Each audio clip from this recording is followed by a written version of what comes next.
దేవునికి స్తోత్రం. మీ అందరికీ నా హృదయపూర్వకంగా వందనాలు. మార్కు సువార్త మొదటి అధ్యాయము 17వ వచనం. యేసు, నా వెంబడి రండి, నేను మిమ్మును మనుష్యులను పట్టు జాలర్లుగా చేసేదనని వారితో చెప్పాను. వెంటనే వారు తమ వలలు విడిచి ఆయనను వెంబడించిరి. చాలు. దేవుడు నన్ను వెంబడించండి అని చెప్తున్నాడు. దాన్ని అలా వదిలేసి ఏం చెప్తున్నాను చెప్పండి? నన్ను వెంబడించండి.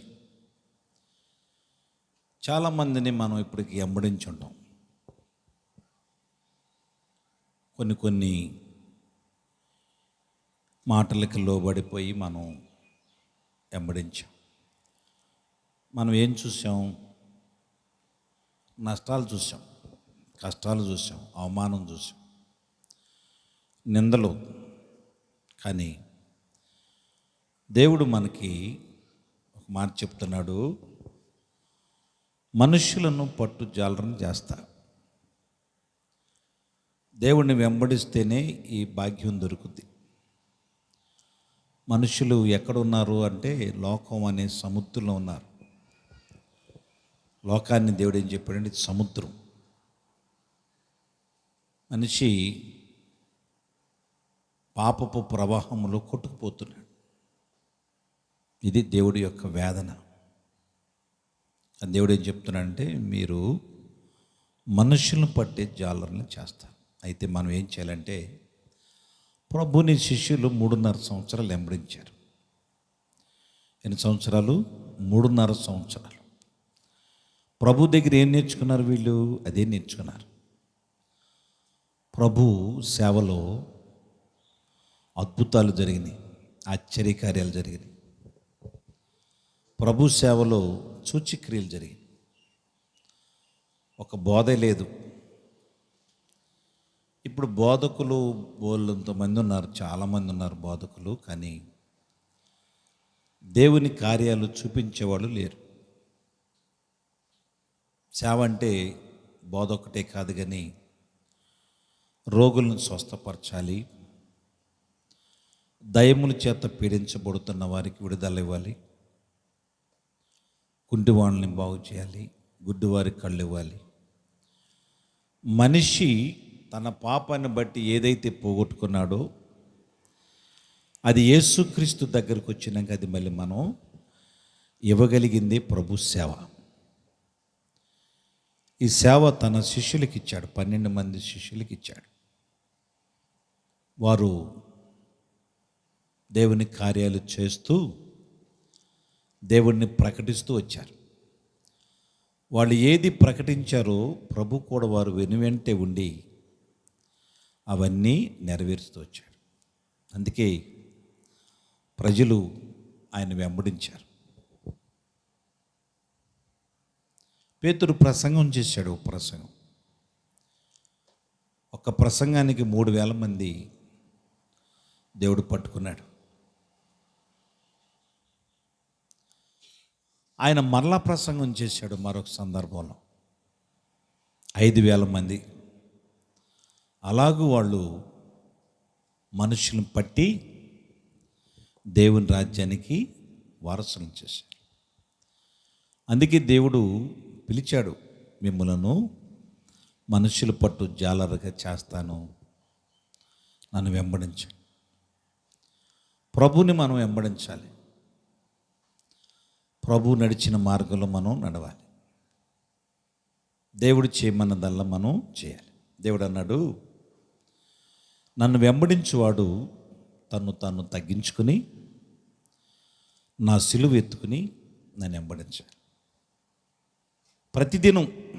ప్రతిదినం ఏం చేయాలంటే మనం ఆయన సిలువ మన భుజం మీద పెట్టుకుని ఆయన వెంబడించాలి. సిలువ అంటే శ్రమలు, సిలువ అంటే కష్టాలు, సిలువ అంటే నిందలు. సిలువలో ప్రభు ఎన్ని బాధలైతే పడ్డాడో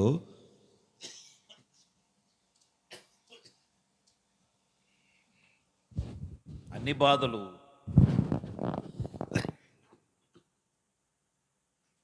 సేవలో ఉంటాయి,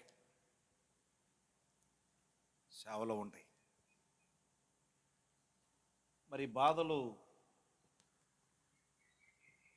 నాకు వద్దనుకుంటే ఆత్మలు మనం సంపాదించలేం, వద్దనుకోకూడదు. శ్రమల యందు మనం సంతోషించాలి, అతిశయించాలి. శ్రమల యందు మనం ఏం చేయాలి?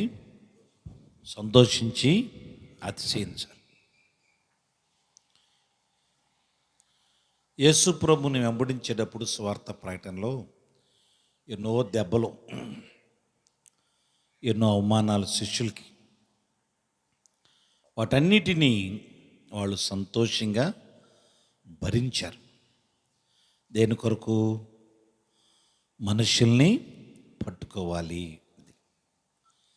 వ్యభిచారంలో ఉన్నవాళ్ళు పట్టబడ్డారు, విగ్రహారాధనలో ఉన్నవాళ్ళు పట్టబడ్డారు, దొంగలు పట్టబడ్డారు, హంతకులు పట్టబడ్డారు, మాంత్రికులు పట్టబడ్డారు, భూత వైద్యులు పట్టబడ్డారు.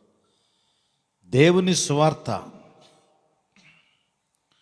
పరిశుద్ధాత్మ శక్తితో విత్తబడటం మొదలెట్టింది అపోస్తలుల ద్వారా.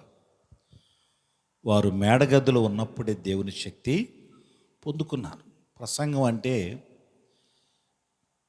దేవుని శక్తి పొందుకోవాలి.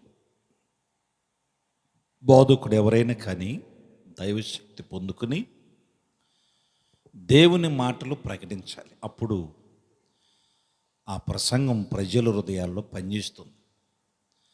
ప్రజల హృదయాలను పరిశుద్ధపరిచి దేవునికి ప్రియులుగాను దేవునికి ఇష్టలుగాను ఆ ప్రసంగం మారుస్తుంది.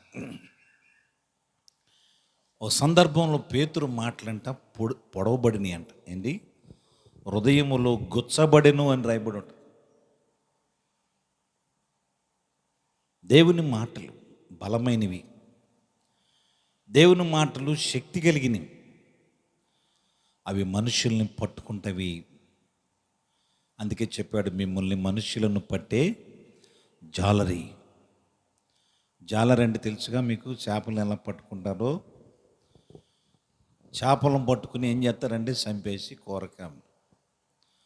కానీ మనుషులు ఎక్కడున్నారు? మనుషులు పాపములు ఉన్న. బైబిల్ ఏం చెప్తుందంటే అపరాధము చేత పాపముల చేత చచ్చిపోయి ఉన్నాడు మనిషి. మరి మనిషిని ఏం చేయాలి? సువార్త సత్యము ద్వారా వారిని బ్రతికించాలి, విడిపించి దేవుని రాజ్యానికి మనం వారసులుగా చేయాలి. ఇది పిలుపు, శిష్యుల పిలుపు. అది వారు కొన్ని వేల మందిని దేవుడి కొరకు సంపాదించారు. దాని కొరకు వాళ్ళ ప్రాణం, వారు కలిగింది, వాళ్ళ సమయం, వాళ్ళ బలం అన్నీ బహు సంతోషంగా వేయపరిచారండి ప్రభు సేవలో. మీరు బాగా నేర్చుకోవాలి ఈ మాట. పౌలు అంటాడు, మీ ఆత్మల కొరకు 2వ కొరింథీయులకు రాసిన పత్రికలో మాట రాయబడిన చూడండి త్వరగా. 12వ అధ్యాయము 20 12:15. కాబట్టి నాకు కలిగినది యావత్తు మీ ఆత్మల కొరకు బహు సంతోషముగా వేయపరచెదను, నన్నును నేను వేయపరచుకుందును. నేను మిమ్మల్ని ఎంత ఎక్కువగా ప్రేమించున్నాను. చూసారా? పౌలు ఆత్మల రక్షణ కొరకై, ఆత్మల సంపాదన కొరకై తను కలిగిందంతా వేయపరచుకున్నాడు. ఇప్పుడేంటి? సేవ పేరు మీద వచ్చి సంపాదన మొదలెట్టారు. ఇది భిన్నంగా జరుగుతుంది ఇప్పుడు. పాస్టర్ గారు ఎన్ని కోట్లు సంపాదించాడు, ఎన్ని చర్చిలు కట్టాడు, ఎన్ని బిల్డింగ్లు కట్టాడు, ఎన్ని పొలాలు కొని, ఎంత డబ్బు అకౌంట్ ఉంది ఆయన పేరు మీద అకౌంట్లో, అలా కనపడతాం. ఎన్ని ఆత్మలు సంపాదించాడు, ఎన్ని సంఘాలను కట్టాడు, ఎంతమందిని నీతిమంతులుగా తీర్చాడు, పరిశుద్ధులుగా తీర్చాడు. దేవుని రాజ్యానికి ఎంతమంది పరిపూర్ణ వారసులు అవుతారు, ఈ ఆలోచన లేవు. ఆ దినాల్లో 12 మంది శిష్యులు కూడా ఏం చేశారంటే వారు కలిగిన దాన్ని సంతోషంగా వేయపరిచారు.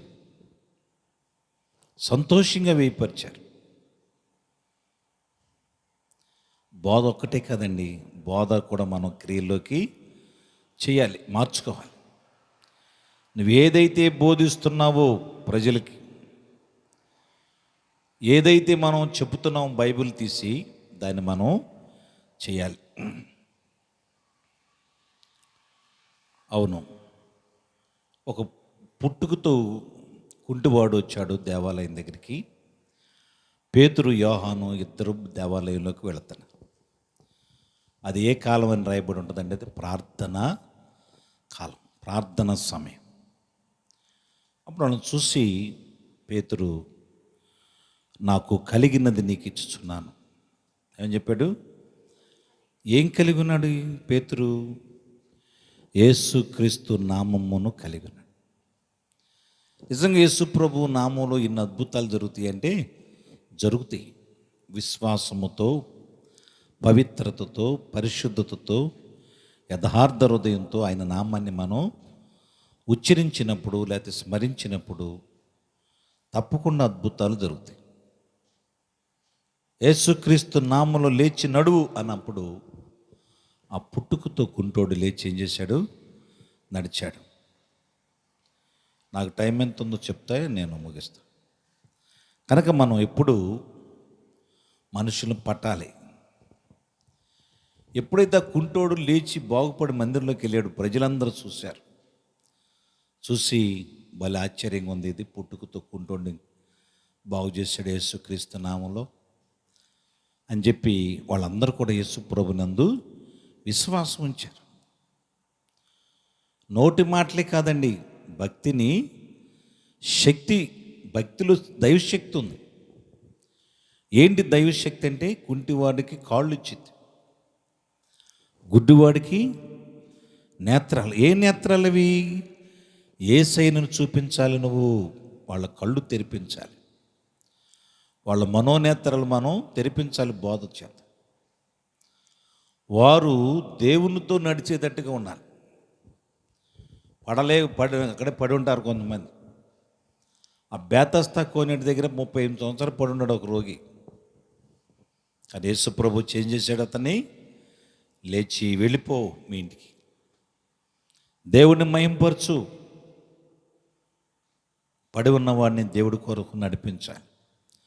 అతడు కాళ్ళు రాగానే ఏం చేశాడంటే గంతులు వేసుకుంటూ దేవాలయంలోకి వెళ్ళి దేవుడిని స్తుతించాడు. ఇది మనం చేయాల్సిన పని. యేసు ప్రభు నామములో ఇటువంటి కార్యాలు ఉన్నాయి. మనకు ఆ శక్తి కుదరాలి. నాకు కలిగినది నీకు ఇస్తున్నా. నిజంగా మనం ఏం కలిగి ఉంటున్నాం? పైకి భక్తి కలిగిన వారు వలె ఉండి దేవుని శక్తిని మనం ఆశ్రయించలేని వారు ఉంటున్నాం. ప్రయత్నాలు చేయండి. దేవుడు నామములో దేవుని శక్తి పొందుకోండి. దేవుని శక్తి ఎక్కడుందంటే పరిశుద్ధాత్మలో మాత్రమే ఉంది, ఇంకెక్కడ లేదు. దేవుని శక్తి ఎక్కడుంది? అపోస్తుల కార్యం 1:12 ఎక్కడ రాయబడింది అన్నమాట. ఏం చూడండి, మీరు పైనుండి శక్తి పొందుకునే వరకు, 1వ అధ్యాయము 7వ వచనం అనుకున్న చూడండి, 8వ వచనం.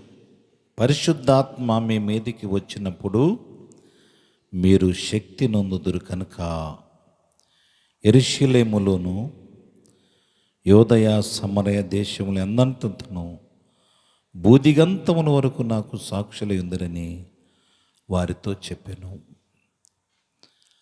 దేవుని శక్తి పొందినవాడే బూదిగంతముల వరకు సాక్షిగా ఉంటాడు. మాటలు కాదు. మన సేవలో కూడా దేవుని కార్యాలు చూడాలి. మనం ప్రజలు వెంబడించాలంటే ఒక సేవకుని, ఒక సంఘాన్ని, అతని ద్వారా దైవ కార్యాలు జరుగుతూ ఉండాలి. ప్రజలకు కావాల్సింది ఏంటి? ఒక గుడ్డోడికి కళ్ళు ఇచ్చాడు ప్రభు. ఇచ్చాడా? ఇక అతను అడుక్కోవాల్సిన పని ఉంది. అతని చేతిలో ఉన్న కర్ర, అతని చేతిలో ఉన్న పాత్ర పారేసి ప్రభువుని నెంబడి వెళ్ళాడు. అది మనుష్యులను సంపాదించు దేవుని కొరకు, దేవుని రాజ్యం కొరకు. ఇది ప్రతి దైవ సేవకుడు పని. ప్రతి దైవ సేవకుడు పని. ఎంతమందిని దేవుని కొరకు సంపాదించావు? ఎంతమందిని దేవుడి కొరకు నువ్వు పరిశుద్ధపరిచావు నీ బోధలతో, నీ కార్యాలతో? ఎంతసేపు నా కోసం సంపాదించుకున్నట్టుగా ఇప్పుడు ఎట్లా ఉంటుందంటే, గుంపులైపోయి ఇది పాస్టర్ గారిది, పాస్టర్ గారి కోసం సంపాదించుకున్నట్టు. దేవుని కొరకు సంపాదించు, దేవుని రాజ్యం కొరకు సంపాదించు. అప్పుడు దేవుడు నీకు కిరీటం పెడతాడు. ఏం పెడతాడు? ఒక దాన్ని సంపాదిస్తే ఒక ఆత్మ, ఒక మనిషి మారు మనసు పొందితేనంట పరలోకంలో ఎంతో సంతోషం కలుగుతుంది. ఎంత కలుగుద్ది? చాలా సంతోషం. ఒక పాపి మారు మనసు పొంది బాప్తీసం తీసుకుని దేవుడి రాజ్యానికి వారసుడైతే ఎంతో సంతోషం. మరి దైవ సేవకుడు కూడా సంతోషంగా ఉండాలిగా, సంఘమంతటికి కూడా సంతోషంగా ఉండాలిగా. ఇది దేవుని బిడ్డలందరూ సంతోషించే సేవ. ఓ పాస్టర్ గారు వస్తే సేవలోకి ఇంకో పాస్టర్ గారికి కెడతాం. అలా ఉండకూడదు. 12 మంది శిష్యులు దేశంతా చెదిరిపోయారు. చెదిరిపోయినా సరే వాళ్ళు సంఘంగా ఒక్క సంఘంగా ఉన్నారు. దేవుని రాజ్యాన్ని వ్యాపింప చేయడానికి వారందరూ దేవునికి ఇష్టమైన సేవ చేశారు. కనుక మనం ప్రభువుని వెంబడిస్తే ఒక్కొక్కరిని ఒక్కొక్క పని కొరకు దేవుడే సిద్ధపరుస్తాడు. ఈ 12 మంది శిష్యుల్లో 3 మాత్రమే వాడబడినట్టుగా బైబిల్ చెప్పుద్ది. పేతురుని సంఘం కడటానికి, యాకోబును సంఘ పెద్దగా ఉంచడానికి, యోహాన్ని కొన్ని అద్భుతాలు చేయటానికి దేవుడే నిర్ణయించుకున్నట్టు ఉంటుంది. పేతురు ద్వారా దేవుడు ఒక బలమైన సంఘాన్ని కట్టాడు. పేతురుతో దేవుడు చెప్పాడు, సంఘాన్ని కడతా నీ బండ మీద అన్నాడు. అన్న సంఘాన్ని కడతాడు. ఎవరు కడతారు సంఘం? దేవుడు కడతాడు, మనుషులు కట్టలేరు. అసలు ఈ కుటుంబమే కట్టుకోలేడు, సంఘాన్ని ఏం కడతాడు? నీ భార్య బిడ్డల్ని ఏకధీటిగా కట్టాలంటే దేవుని శక్తి కావాలి. మరి దేవుని సంఘాన్ని పేతురికి ఇచ్చాడు. తాళాలు, పరలోక సంబంధమైన తాళాలు పేతురికిచ్చి, పేతురు పరలోకంలో ఉన్న సంగతులు ఈ ప్రజలకు చెప్పు, ఇదిగో తాళం చేయి ఇచ్చాడండి. అంటే పేతురు దేవుని దృష్టికి చాలా యోగ్యంగా నమ్మకంగా ఉన్నాడు. అందుకే ఆ తాళం చెవి పేతురికి ఇచ్చాడు. పేతురు ఏం చేశాడంటే ఆ పరలోకంలో విషయాలన్నీ తెలుసుకుని ఈ సంఘానికి చెప్పి సంఘాన్ని రాకడ కొరకు, రాజ్యం కొరకు సిద్ధపరిచాడు. ఇది సేవ విధానం. అంతేగాని మన స్వార్థం కొరకు, నా పని మనుషులుగానో, లేకపోతే నా స్వార్థం కొరకు నేను ఎన్నడూ ఒక సేవకుడిని కానీ ఒక విశ్వాసిని కానీ మనం వాడుకొని వదిలేయకూడదు.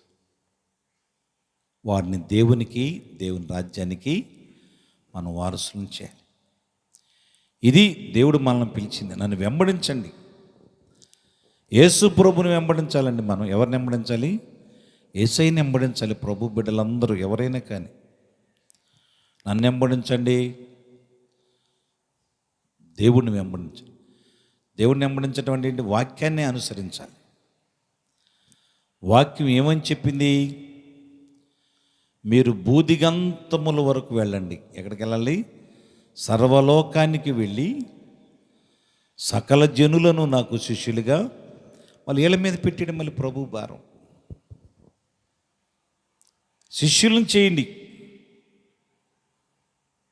దేవునికి శిష్యుడు కావాలి, మారు మనసు కావాలి.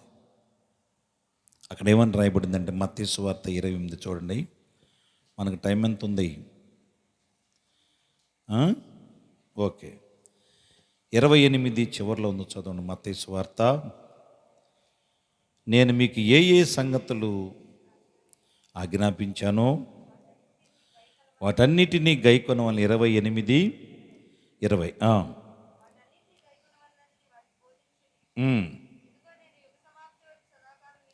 యుగ సమాప్తి వరకు సదాకాలం మీతో కూడా ఉన్నానని వారితో చెప్పాను. దేవుడు ఈ శిష్యులతో ఉన్నాడు. అందుకే అనేకుల్ని దేవుని వైపు తిప్పగలిగారు.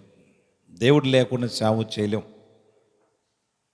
పరిశుద్ధాత్మ దేవుడు మనతో ఉంటే అనేకులను దేవుని వైపు మనం తిప్పగలుగుతాం.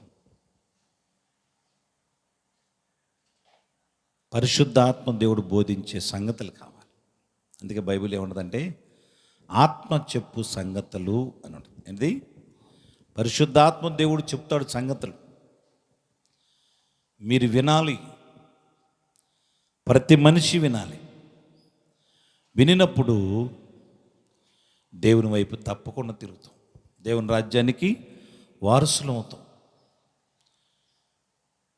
దేవుడు అందుకే మనల్ని అందరినీ సర్వలోకానికి వెళ్ళమన్నాడు. శిష్యులందరికీ చెప్పాడు ఈ మాట, బూదిగంతమున వరకు సర్వలోకానికి వెళ్ళి మీరు సువార్త ప్రకటించి అనేకుల్ని నాకు శిష్యులుగా చేయండి.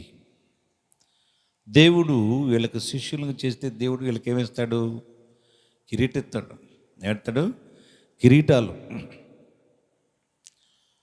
ఒక మనిషిని దేవుడి కొరకు నువ్వు సంపాదించగలిగితే ఓ సేవకుడా, నీకు కిరీటం ఉంది. ఆ కిరీటంలో వైడూర్యాలు వజ్రాలు అన్నీ పొదుగుతాడండి. అంటే ముత్యము కంటే అమూల్యమైన వాడు ఎవరు? మారు మనసు పొందిన దేవుని బిడ్డ. ముత్యానికి విలువ ఇస్తున్నాం కానీ మనిషికి మటుకు విలువట్ల. ఆ ఏడు పనికి మళ్ళీ పోనీ అనుకుంటాం. తప్పు అట్లా అనకూడదు. గుణవతి అయిన భార్య, గుణవతి అయిన వాడు, బుద్ధిమంతుడు, అది ముత్యము కంటే చాలా అమూల్యమైన వాడు. ఈ ముత్యమే రేపొద్దున నీ కిరీటంలో అమరుస్తాడు. నా అతిశయము, నా కిరీటము మీరు కారా అంటాడు పౌలు. అతిశయించటానికి సంఘమే. లోకములు ఎక్కడో పాడైపోతున్న నిన్ను వాక్యం చేత రక్షించుకొని, వాక్యం చేత నిన్ను పరిశుద్ధపరిచి నేను దేవుని రాజ్యానికి వారసుడిగా చేశాడు. ప్రకటన గ్రంథం కూడా చూడండి. నేను ముగించే ముందు ఒక వాక్యం ఉందో చూడండి. ప్రకటన గ్రంథంలో 5వ అధ్యాయము 10వ వచనం.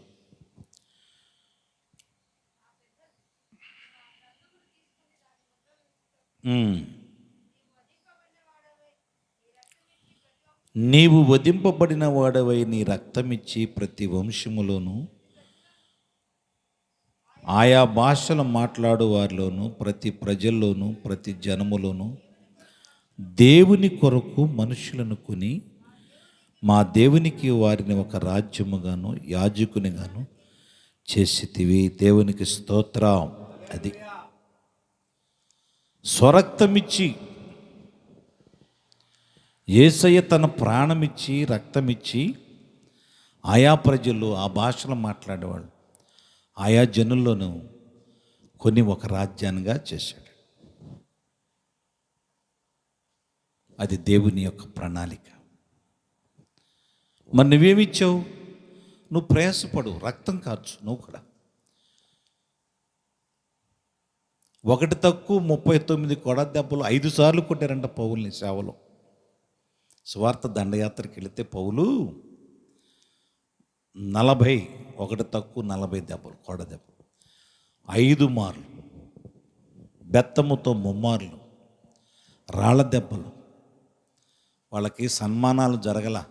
ప్రతోడు పిలిచి ఆ స్టేజి మీద సన్మానాలు శాల్వాలు కప్పడం పోలదాండ్లే. ఇప్పుడు ఇట్టొచ్చింది. పర్వాలే, మంచిదే. అప్పుడు ఆ రోజులు. కానీ దేవుడి కొరకు నువ్వు ఎప్పుడన్నా కొడా దెబ్బలు తిన్నావా? రాళ్ళ దెబ్బలు తిన్నావా? లేకపోతే కర్ర దెబ్బలు తిన్నావా? నువ్వు ధన్యుడు. స్వరక్తం ఇచ్చి దేవునికి ఒక రాజ్యంగా కట్టాడంటండి, యాజకులుగా. ఇది మన పని. మరి ఆ పని చేయడానికి మనకేం కావాలి? దైవశక్తి కావాలి. పరిశుద్ధాత్మ దేవుడు మనకు ఆ శక్తి తప్పకుండా ఇస్తాడు. నువ్వు ప్రార్థన చేసుకో. నువ్వు మనుషులను పట్టావా? పట్టిన వారిని దేవునికి ఒక రాజ్యంగా కట్టావా? అప్పుడు పిలుస్తాడు, ఇతను ఎవరి ద్వారా రక్షించబడ్డాడు పరలోకంలోకి వెళ్ళి.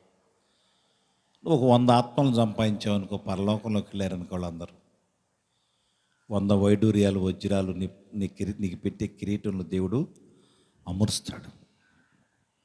వాళ్ళ నమ్మకమైన మంచి దాసుడా అని పిలిచి ఆ పరిశుద్ధుల సమూహంలో దేవుడు నిన్ను ఘనపరుస్తాడు. ఇది దేవుని యొక్క ప్రణాళిక. కనుక మనుషులు మనం ఏం చేయాలి? మనుషుల్ని పట్టుకో. మనుషులు పట్టుకోగలం మనం? చెప్పండి, పట్టుకోగలం. ఎలా? నువ్వు మేడగదిలోకి వెళ్ళి నువ్వు దేవుని శక్తి పొందుకోవాలి. సంఘంలోకి వెళ్ళి ఏం చేయాలి? పరిశుద్ధాత్మ శక్తితో నింపబడాలి. పరిశుద్ధాత్మ వరవలు పొందుకోవాలి. పరిశుద్ధాత్మ ఇచ్చే అధికారం పొందుకోవాలి. అప్పుడు మాత్రమే జనాన్ని మనం పట్టుకుని పరిశుద్ధపరిచి పరలోక రాజ్యానికి మనం వారసులుగా చేయగలం. కనుక ప్రతి దైవ సేవకుడు మనుషులను పట్టి దేవునికి ఒక రాజ్యంగా మనందరం కట్టాలని దేవుడు మనల్ని పిలిచాడు. ఆయన పిలుపు అందుకుని దేవునికి ఒక రాజ్యాన్ని కడితే దేవుడు నీకు బహుమానం, వాడబారని కిరీటం దేవుడు నీకు ఇస్తాడు. దేవుడి మాటలు మన వినికిడిలో మనల్ని దీవించును గాక. ప్రార్థన చేసుకుందాం. ప్రియమైన పరలోకపు తండ్రి యేసు ప్రభువా, నువ్వు నన్ను వెంబడించుము. మిమ్మల్ని మనుషులు పట్టు జాలరగా చేస్తారా? పేతుర్ని కడమ శిష్యులను అలాగ చేశావు. దయాళుడనికి స్తోత్రం బాబు. 12 మందిని మేడగదులకు పంపించి 120 మందిని పరిశుద్ధాత్మ అగ్ని పంపి అగ్నితో కాల్చి వారిని నీ శక్తితో నింపి బుద్ధిగంతంలో సాక్షికి పంపావు. అనేకులు నీ వైపు తిప్పగలిగిన సాధనాలుగా చేశావు. ఒక రాజ్యముగా, దేవునికి ఒక రాజ్యముగా, ఒక జనముగా ఉంటానని మీరు కృప చూపారు. అటువంటి అభిషేకం, అటువంటి కృప నాకును, ఇదిగో నీ నామంలో ఉన్న ప్రతి సేవకుడికి దయచి ఒక రోషం కలిగి మంచి పరిచర్య చేయటకు సహాయించి, మేము మనుషులను సంపాదించాలి కానీ మనుషుల దగ్గర ఉన్న వెండి బంగారాలు కాదయ్యా, నిన్ను నీ రాజ్యాన్ని స్వతంత్రించుకోవటానికి, ఈ సత్యవాక్యాన్ని ప్రకటించడానికి మమ్మల్ని సత్యమునందు ప్రతిష్ఠించు, సహాయం చేయి. ఈ మాటలు మా వినికుడిలో దీవించి ఆశీర్వదించమని, మేమందరం ఒక రాజ్యముగా కట్టబడటానికి, దేవుని పిల్లలుగా ఎదగటానికి, ఫలించే కొమ్మలు గుంటాకి మీరే సహాయం చేయమని, ఈ పరిచయం దీవించి ఇక్కడ ఉన్న బిడ్డలను ఆశీర్వదించమని యేసు పరిశుద్ధ నామమున అడిగి వేడుకొనుచున్నాము తండ్రి, ఆమేన్. మన తండ్రి అయిన దేవుని దయ, మన ప్రభు అయిన యేసుక్రీస్తు కృప, ప్రియ పరిశుద్ధాత్మిక అన్యోన్య నిత్య సహవాసం సదా మనకు తోడే నడిపించును గాక. ఆమేన్. మీ అందరికీ నా హృదయపూర్వక వందనాలు. జాలరీ ఓ జాలరీ, కాపరి నా మంచి కాపరి. జాలరీ ఓ జాలరీ, కాపరి నా మంచి కాపరి. మనుషుల పట్టు జాలరి ఆత్మల కాయు కాపరి మనుషుల పట్టు జాలరి ఆత్మల కాయు కాపరి జాలరి ఓ జాలరి కాపరి నా మంచి కాపరి జాలరి ఓ జాలరి కాపరి నా మంచి కాపరి శోకపు సంద్రాలలో శోధన కిరటాలలో నిలువరమీ లేని చిన్ని చీపనయ్యా శోకపు సంద్రాలలో శోధన కిరటాలలో నిలువరమీ లేని చిన్ని చేపనయ్యా మనసున్న మంచి జాలరి చేర్చవా నీ వలలోకి మనసున్న మంచి జాలరి చేర్చవా నీ వలలోకి జాలరి ఓ జాలరి కాపరి నా మంచి కాపరి